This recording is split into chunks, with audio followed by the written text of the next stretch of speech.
Krishna. So today is the disappearance, means the day that a particular devotee left this world. That's what it means by disappearance, the disappearance of Srila Ishvara Puri. So we'll hear about him soon.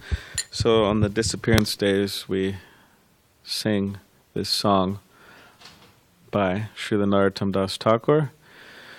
Saparshada Bhagavad Viraha Janati Vilapa, which means lamentation due to separation from the Lord and his associates.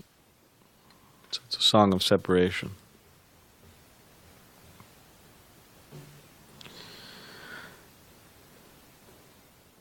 Yeya nila premadana Karuna pracho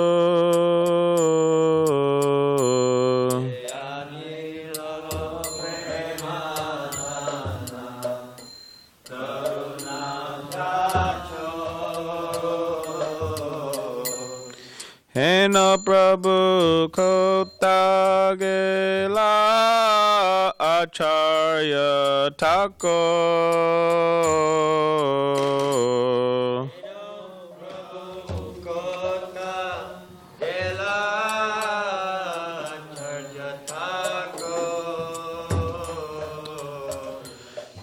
Kahamara Swarup Rupa Kaha Sanatan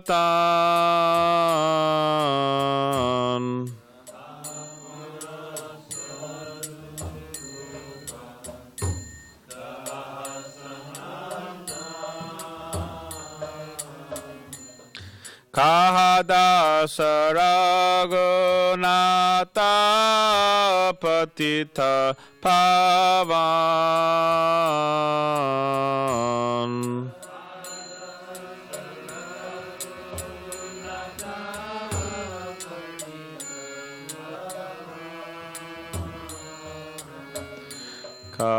Kahamara Bhata Yuga Kaha Kaviraj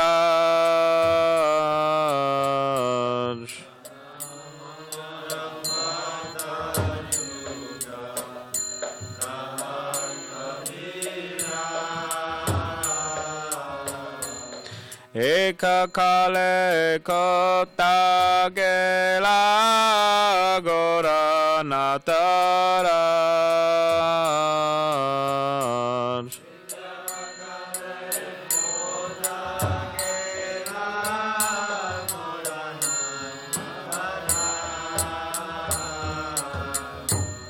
Eka Kale Kotagela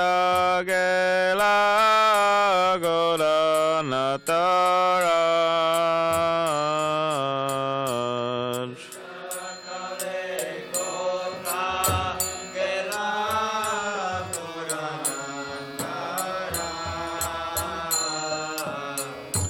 Pashane Katiba Mata Annale Pashiba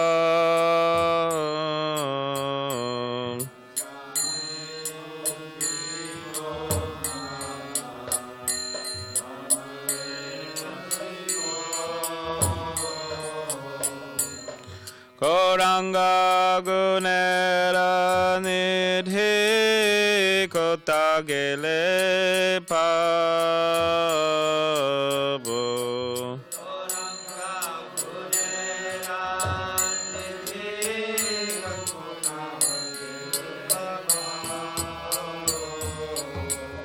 Se Saba Sangira Sangye Ye Kolo Vilas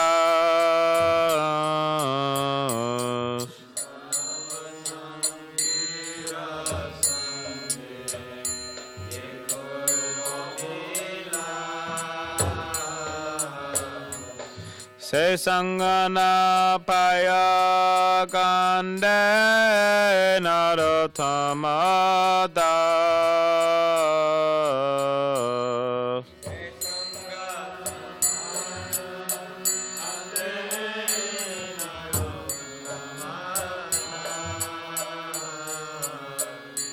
Se sangana paya kande naratamada.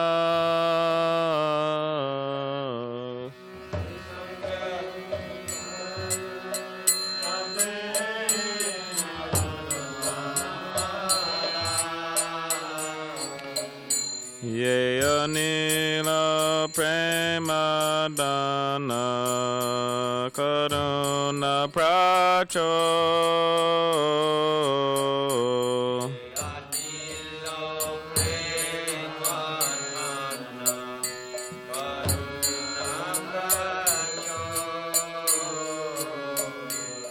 Heno Prabhu kota kela acharya tako.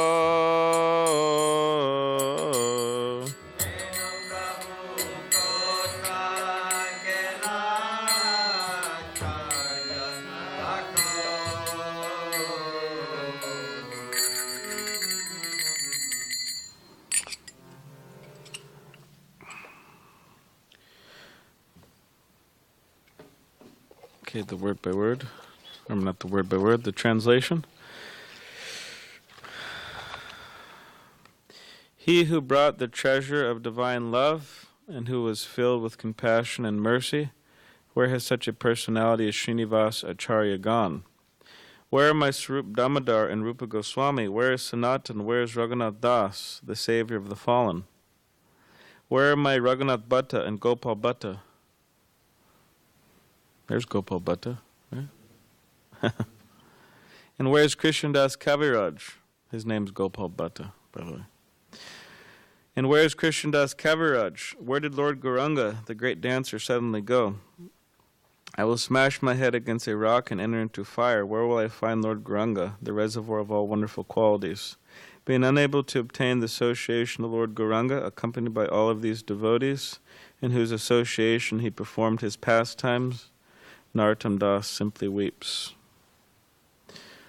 So just a side point, but Narottam Das Thakur, it was a sentiment. I will smash my head against a rock and enter in the fire. He actually didn't do that. So it was a sentiment. So today is the disappearance of Srila Ishvara Puri.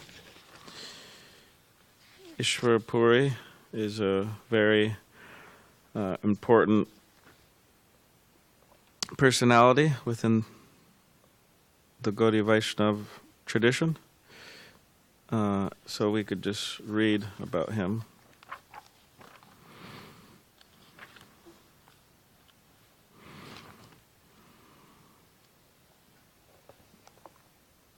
Do you think you could bring a book, Zach, please? I wouldn't keep on asking you to bring things if I didn't need it. If they were there, I wouldn't ask. So I'm just asking because they're not there.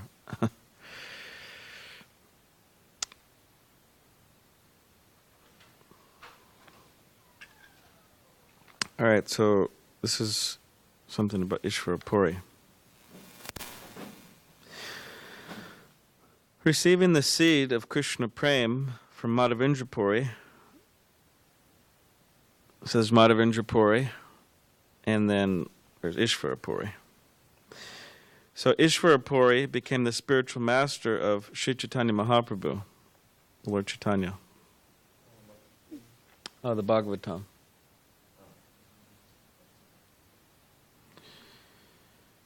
Madhavendra Puri couldn't move at the end of his life, so doing all humble services, Ishvara Puri even cleaned up his stool and urine.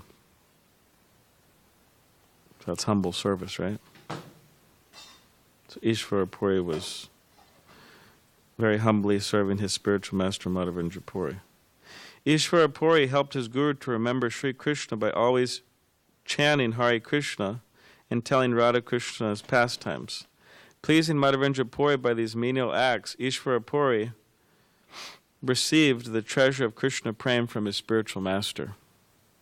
So he was serving Madhavendra Puri, Ishvara Puri, and Madhavendra Puri blessed him with Krishna Prem.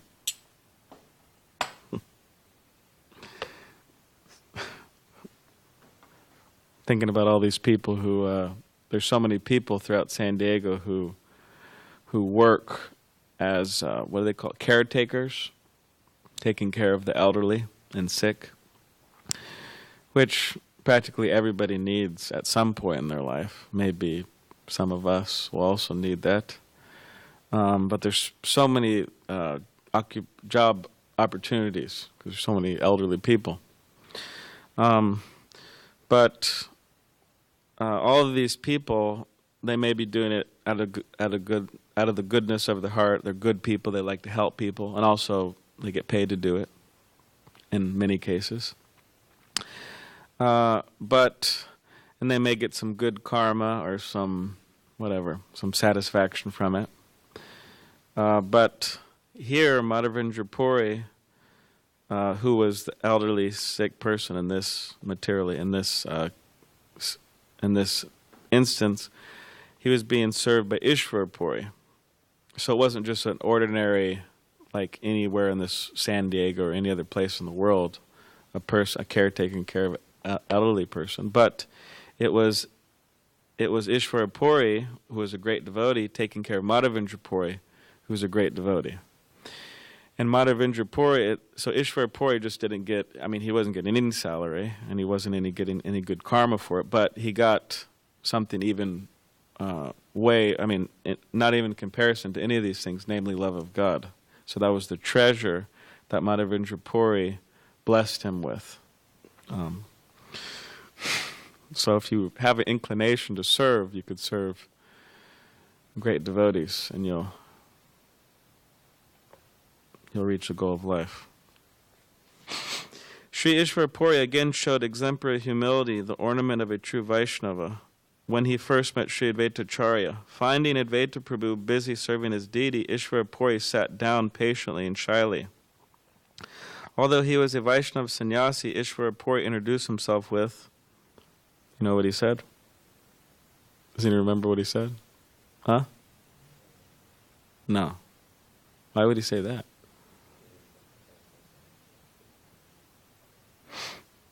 But Vaishnava sannyasis don't introduce themselves. Oh. I don't know. I don't think any Vaishnava would ever say that. Yeah. But even jokingly or anyways. But Ishvara Puri, Mayavadi sannyasis, they go, when they see each other, Mayavadi, the impersonalists, the sannyasis, they go up to and they... Okay, well, head east. No, that's all right. I'm just joking. So the Mayavadi sannyasis and impersonalists, when they go up to they say, Om Namo Narayanaya Namaha, which means, I offer my obeisances to Narayan, which is another name for Krishna.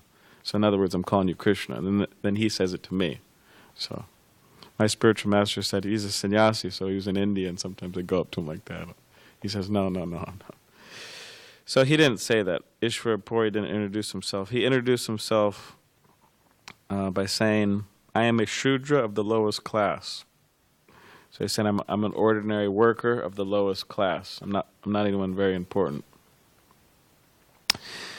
Sri Chaitanya Mahaprabhu, out of his humility, Sri Chaitanya Mahaprabhu, the Guru for the whole universe, honored Ishvara Puri by taking initiation from him. One day, Ishvara Puri came to Lord Chaitanya's house. The Lord personally cooked and lovingly served his spiritual master. After prasadam, Lord Chaitanya rubbed sandalwood paste on Ishvara Puri and offered a fragrant flower garland. By his own example, Sri Chaitanya showed how to properly worship and serve the Guru Parampara, the line of the disciplic succession of Guru. Once while passing through Ishvara Puri's birthplace, Lord Gauranga became filled with rapture. Taking some dust, the Lord said, this dust is my life and soul. And it says his samadhi's in Vrindavan, the place where his body is entombed, Srila Ishvara Puri.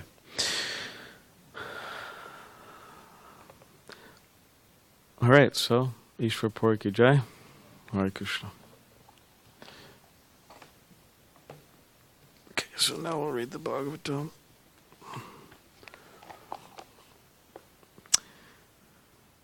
Om Namo Bhagavate Vasudevaya.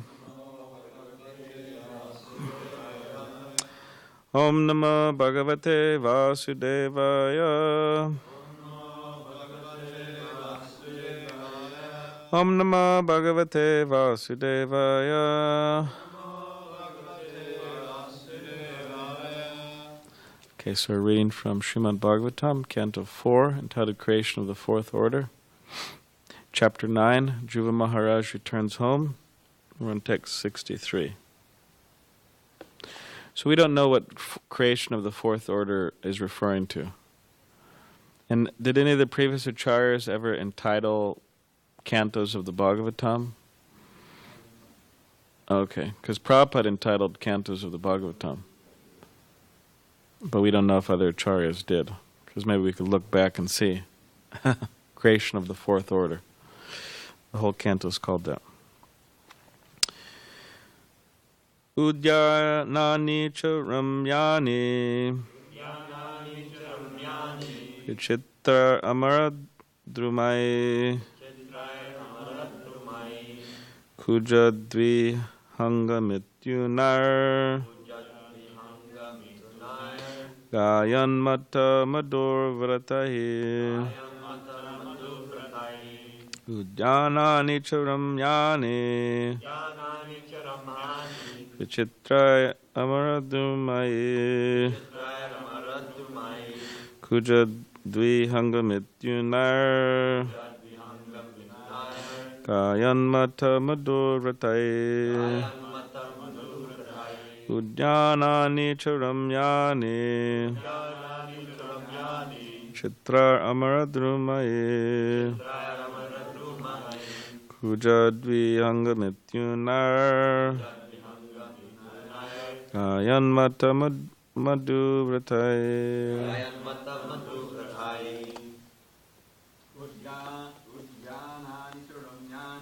Udyanani charamyani Vichitraya ramaradrumai Kujat vihanga mitunaya Gayan matam madhuvratai.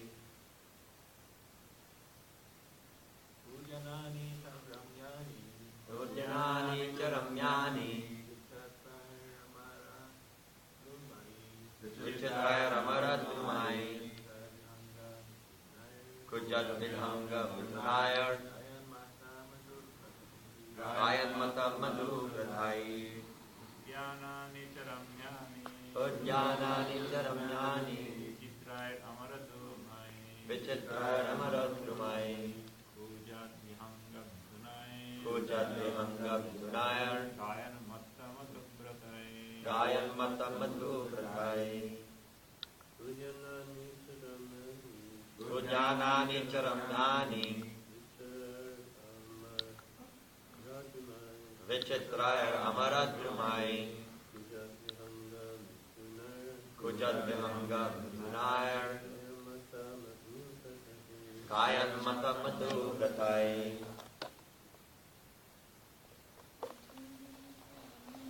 Udyanani charamyani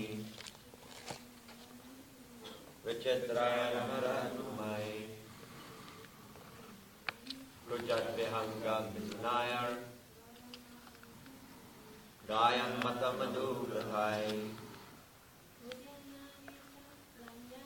Udyanani charamyani Vichitraya amaradrumai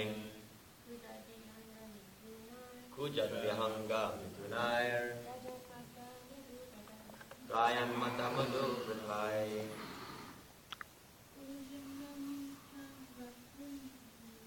Udyanani charamyani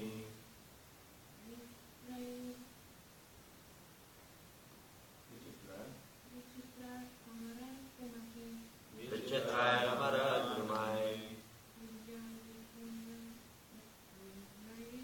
Kujat vihanga mitunaya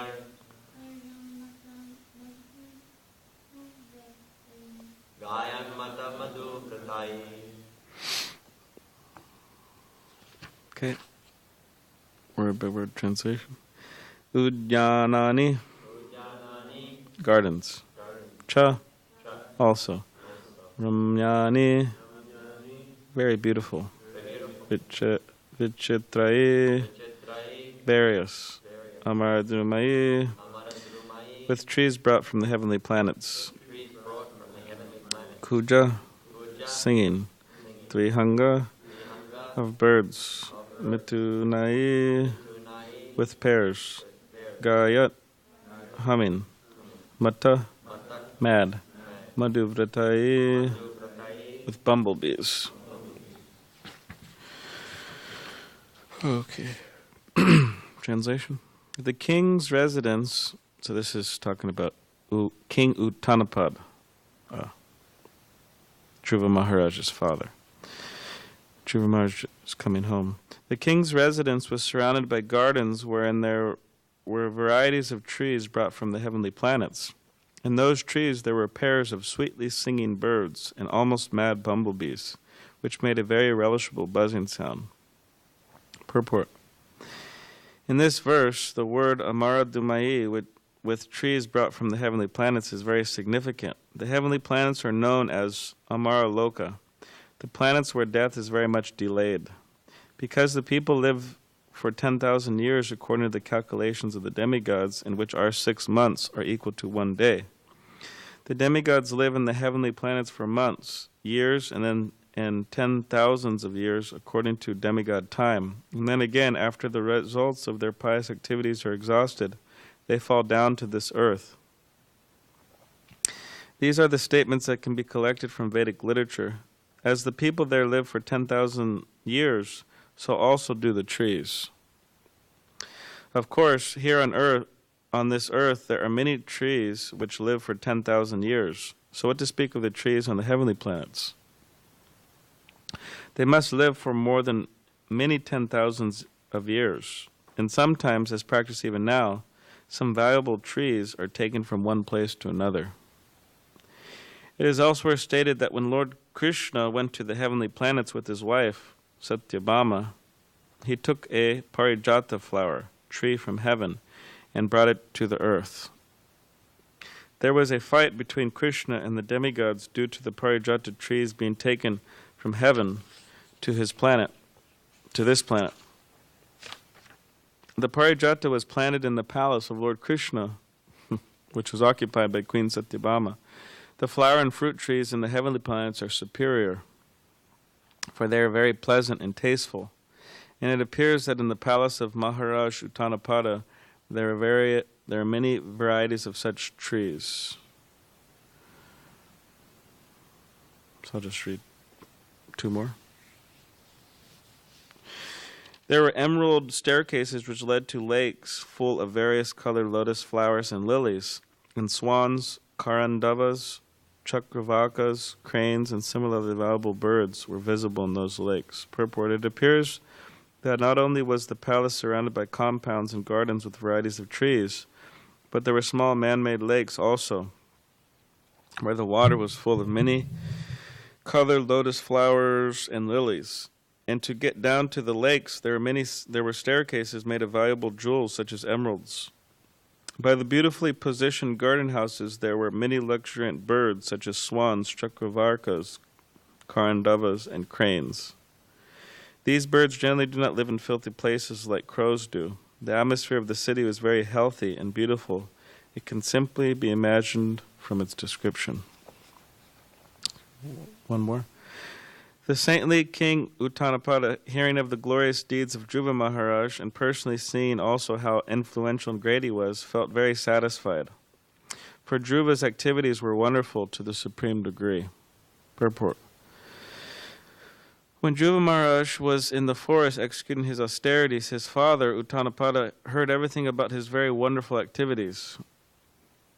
Although Dhruva Maharaj was the son of a king and was only 5 years old, he went to the forest and executed devotional service under strict austerity. Therefore, his acts were all wonderful. And when he came back home, naturally, because of his spiritual qualifications, he became very popular amongst the citizens. He must have performed many wonderful activities by the grace of the Lord. No one is more satisfied than the father of a person who is credited with glorious activities. Maharaj Uttanapada was not an ordinary king.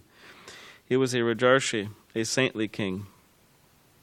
Formerly, this earth was ruled by one saintly king only. Kings were trained to become saintly, therefore they had no other concern than the welfare of the citizens. These saintly kings were properly trained, and as mentioned in Bhagavad Gita also, the science of God, or the yoga system of devotional service known as Bhagavad Gita, was spoken to the saintly king of the sun planet and gradually descended through the Kshatriya kings who were generated from the sun and the moon. If the head of the government is saintly, certainly the citizens become saintly. And they're very happy because both their spiritual and physical needs and hankerings are satisfied. Om Jnanatimidandasya Gananjana Shalakaya Chakshulanamilitam Mena Tasmai Shri Gurave Namaha Makam Kadadivachalam Pangam Langate Karim Yakripatamaham Pande Shri Gunandintanam Vanchakapuribhishta Kripasanabhevacha Patitanam Pavanebhyo Vaishnavebhyo Namo Namaha Shri Krishna Chaitanya Prabhu Nityananda Shri Advaita Gadadhar Shivasade Gaura Bhaktivinoda Hare Krishna Krishna Krishna Hare Hare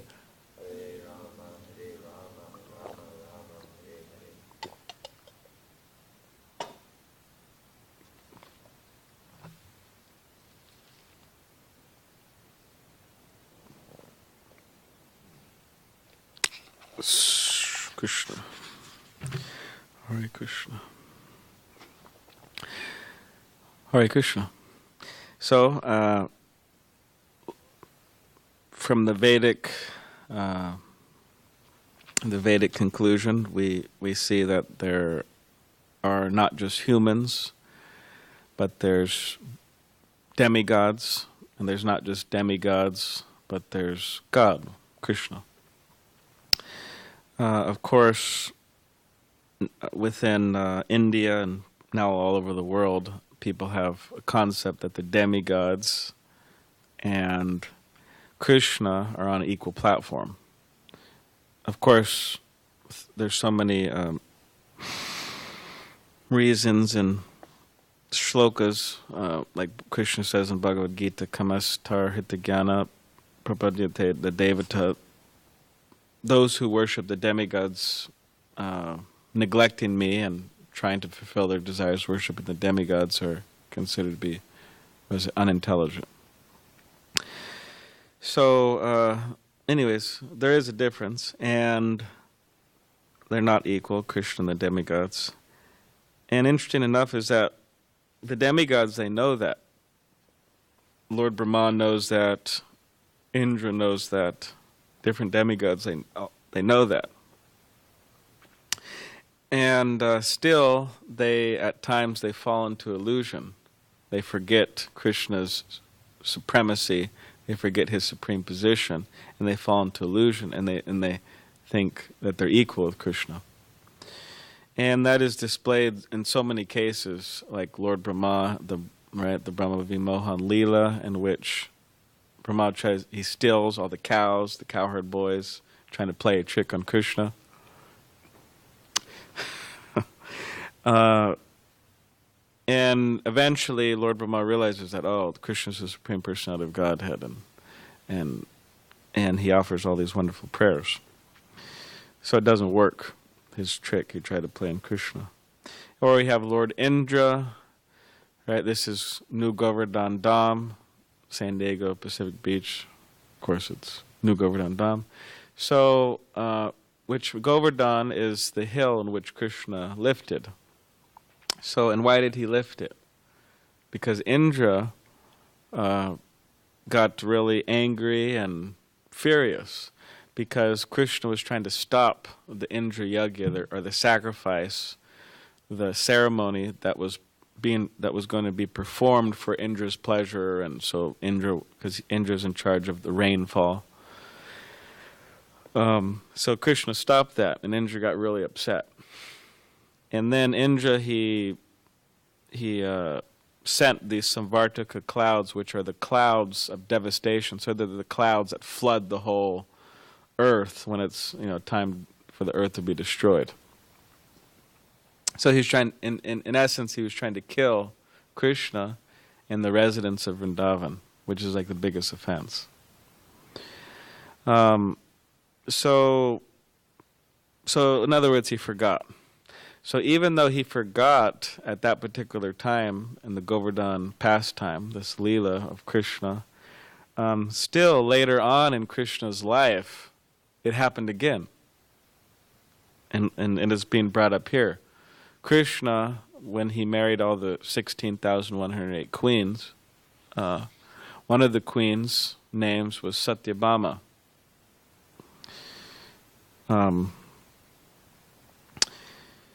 So Satyabhama, she sometimes, whatever, anyways, what she did is she wanted a very specific tree, a flower tree, producing flower. And that was a parijata tree. But these were only available on the heavenly planets. So she was telling,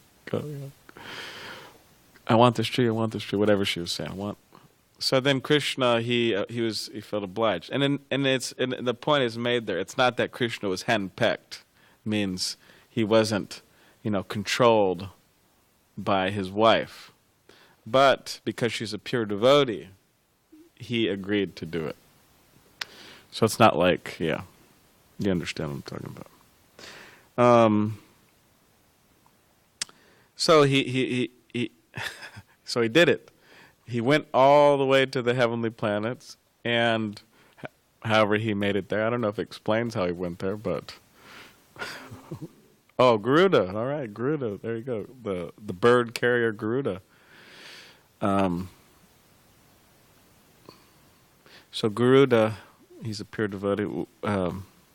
He's the carrier of Lord Vishnu, or Krishna in this case. Very powerful. It says when Garuda flaps his wings, the sound of the Vedas come. That's what it says. Samaveda. So in temples, it's traditional that in the back of the temple there's a pillar, and Garuda's there. They call it Garuda Stamba. In Jagannath Puri they have it. Lord Chaitanya, he would be in so much ecstasy that he would have to stay by that Garuda Stamba. He couldn't get close to Jagannath because he'd be in too much ecstasy. They stay there. And it said that there's a puddle of tears there. Garuda Stamba.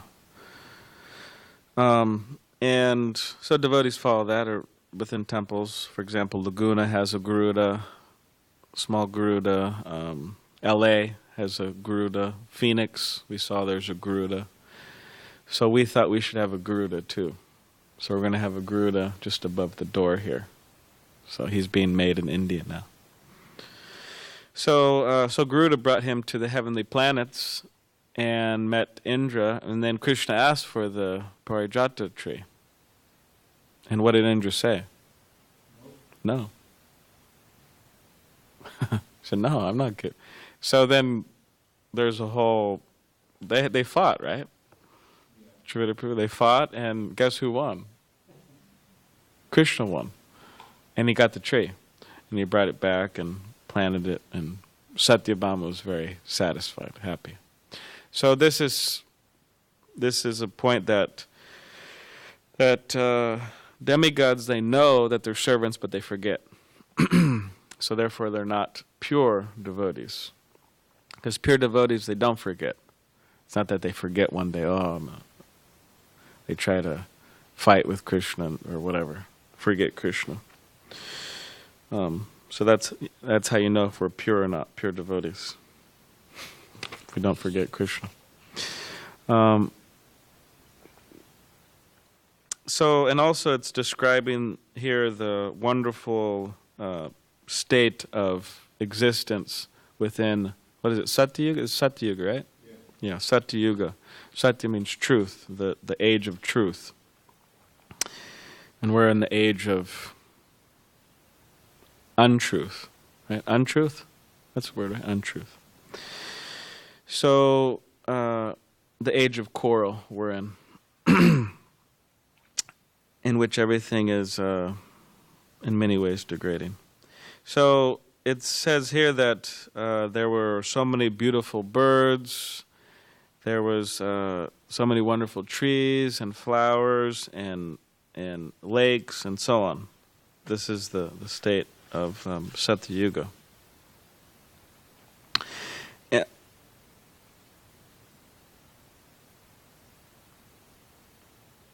So this is how we know we're not in Satya Yuga. We're in Kali Yuga. So some people try to argue that we're in Satya Yuga or some other Yuga, but clearly we're in Kali Yuga. So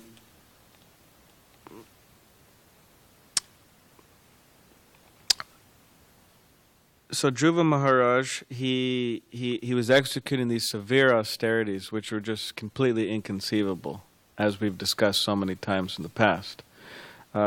Doing these severe fasts, not eating practically, eating leaves, surviving off of the air, and so on. And it became so powerful and so devotional that Krishna appeared, Vishnu appeared and blessed him.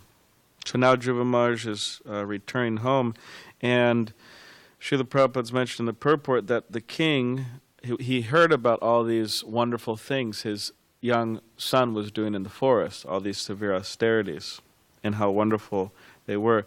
So when Dhruva Maharaj returned home, because of his spiritual qualifications, naturally he was very popular among the citizens.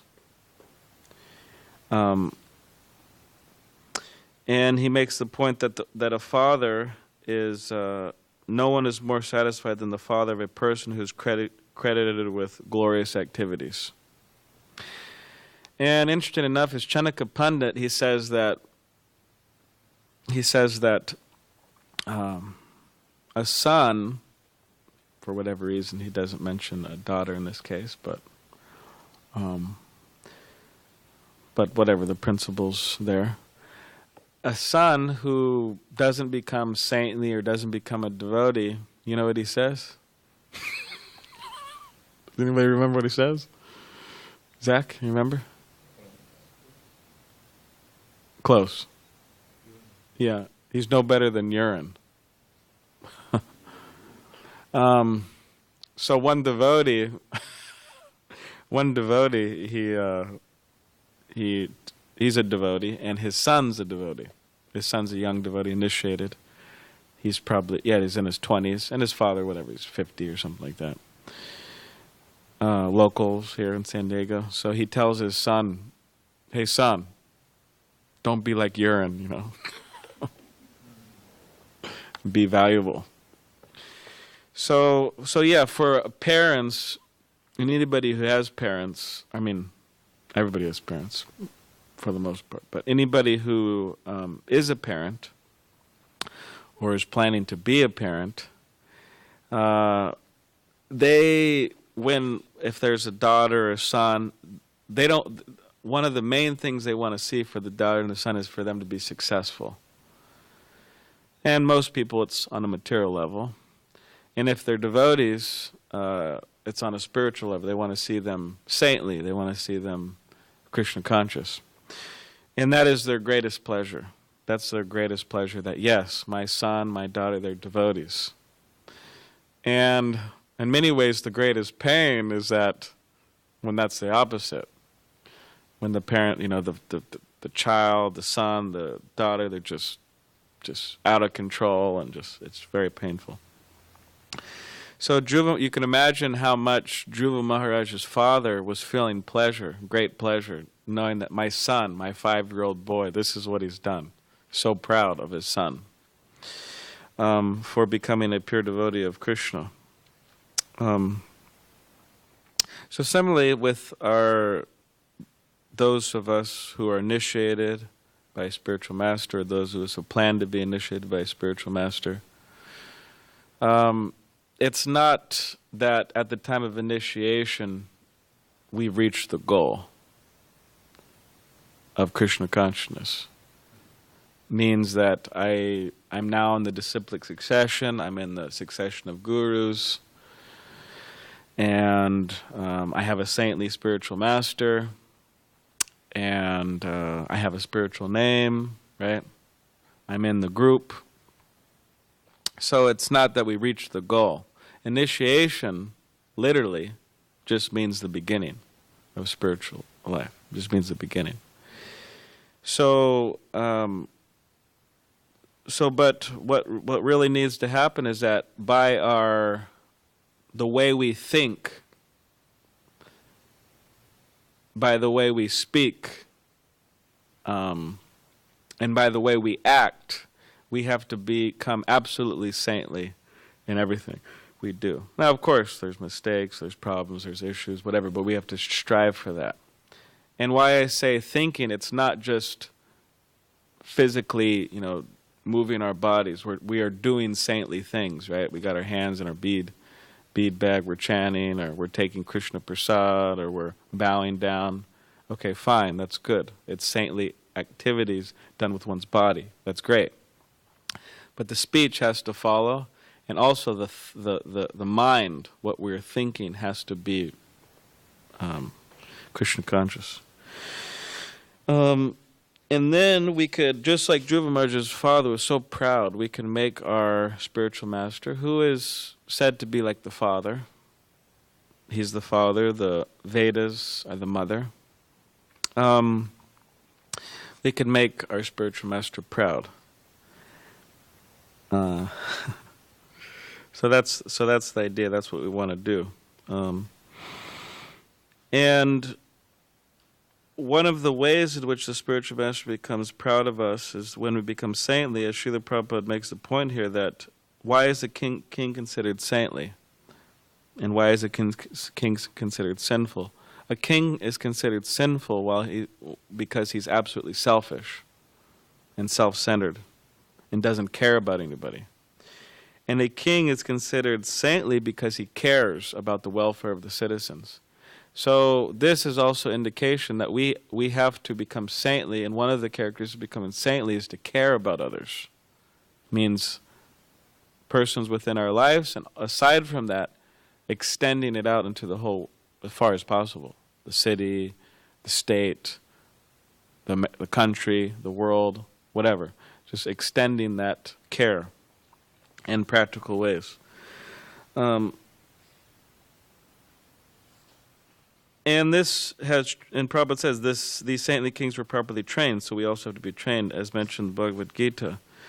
They're trained, they're trained from birth, practically. So we may not have been trained from birth, and but we could still be trained. And also here it says that when a saintly king is ruling, or when the leaders are ruling who are saintly, then everybody's what does it say here? They become saintly, and they're very happy because of both their spiritual and physical needs and hankerings are satisfied. Now we may not live long enough to see, the government overturned by, pure Vaishnavas, and right. But what to do? But we could still, although that may not be the case, if we follow our own saintly leaders and gurus and teachers and so on, then we could also feel happy. And both our physical and spiritual needs or hankerings will be satisfied. All right, so does anyone have any questions or comments? What's for breakfast? I don't know what's for breakfast. But we will find out soon what's for breakfast. I could tell you it's a Kadashi breakfast. He has a mic. He knows what's for breakfast because he made breakfast. Right, Jamal? You know what's for breakfast. It's a surprise, right? It's a Kadashi oatmeal. I was just going to comment that I'm coming from Shivananda ashram, and I'm glad that you mentioned thought. Shivananda wrote over 300 books. And, you glad that I mentioned what? Thought. Thought? Thought. Okay. He wrote Conquest of Mind and also Thought Power, and in Thought Power we exhaustively studied that at the ashram, and action follows thought, so if the thought's there and it's in purity, then and he outlined many ways that that's possible to have pure thought. And one of the ways that's been easiest for me is when an evil thought pops up, immediately turn to mantra. Yeah. Personal mantra or the Maha mantra. Because Shivananda says it's easiest when the willpower still isn't. It's very taxing on the willpower just to say, no, we're not going there, and then go on. Yeah. But he basically says, and I've seen this from experience, that if the thoughts are pure, then the actions will naturally flow pure. Yeah. That's true. Yeah, sometimes devotees or spiritual practitioners, they're wondering, oh, I got an anger problem, or I'm just selfish, or I'm this, or I'm that, or I sleep too much, or whatever the case. I mean, there's a million problems we could have, right? We don't have to go into all. But so that sometimes they wonder, okay, how am I going to overcome this? And as you're saying, on our own, we can't overcome it. It's impossible, actually. But we could overcome that by taking shelter of a mantra, a bona fide mantra. And practically, that's the way for the age of Kali.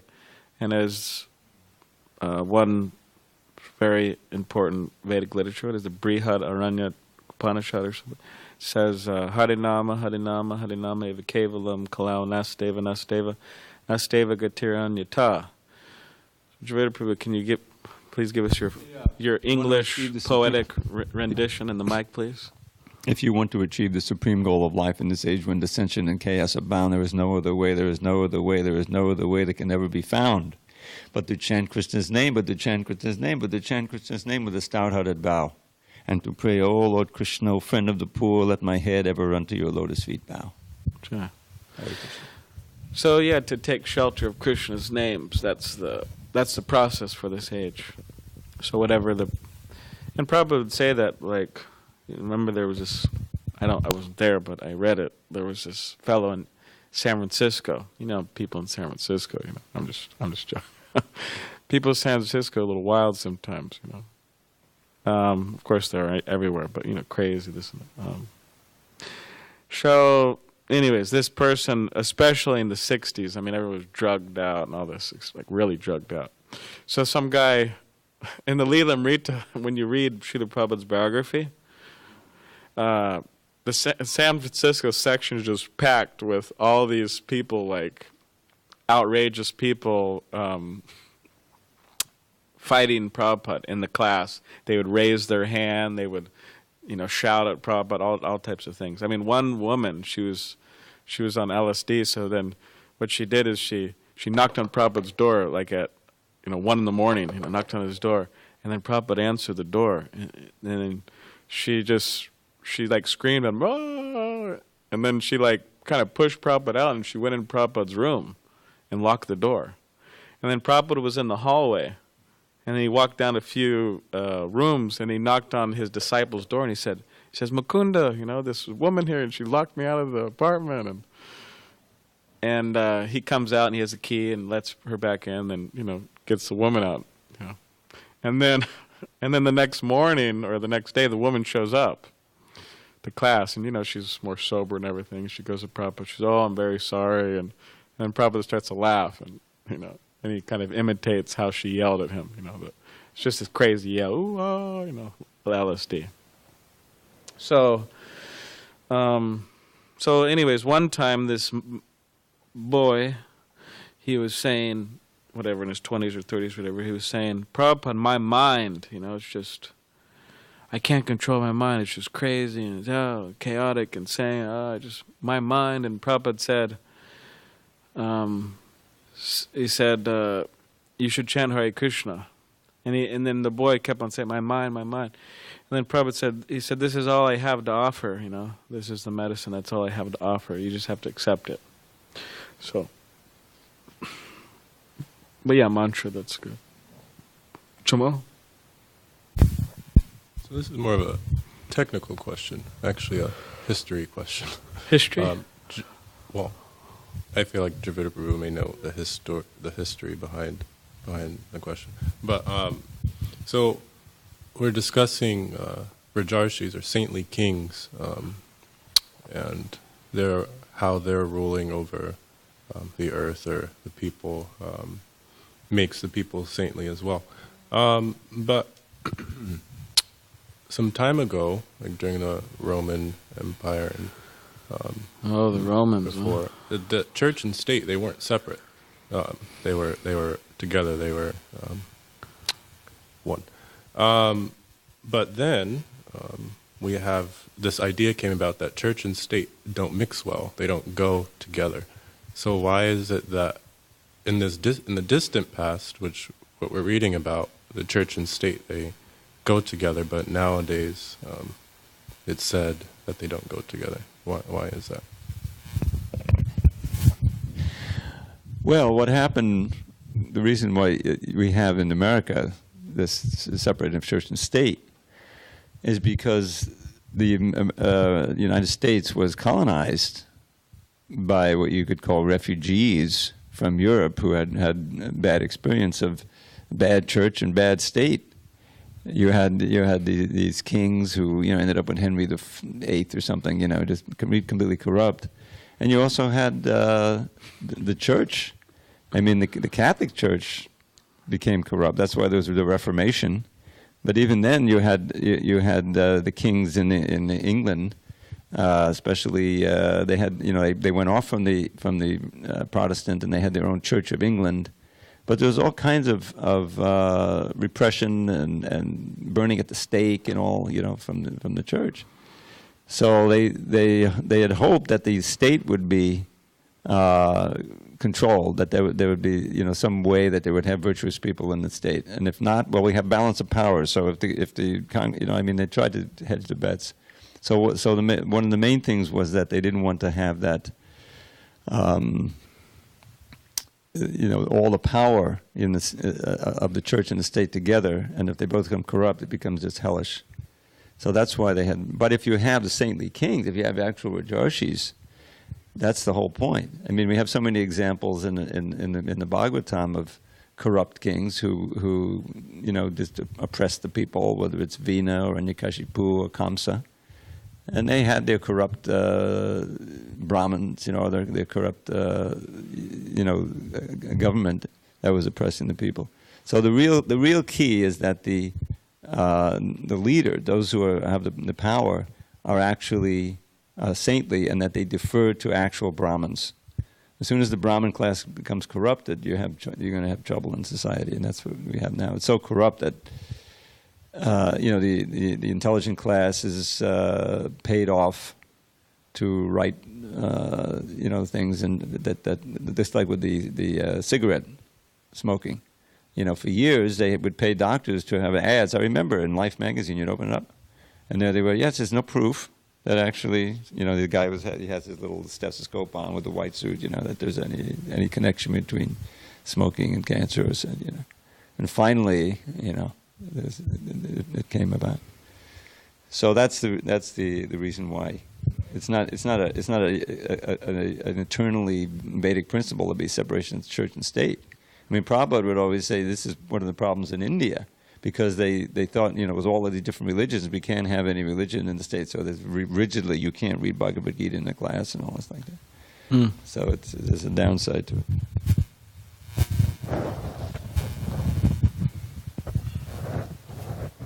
In God we trust. It's on the bills. Maybe people are forgetting that because they're using a lot of debit cards nowadays.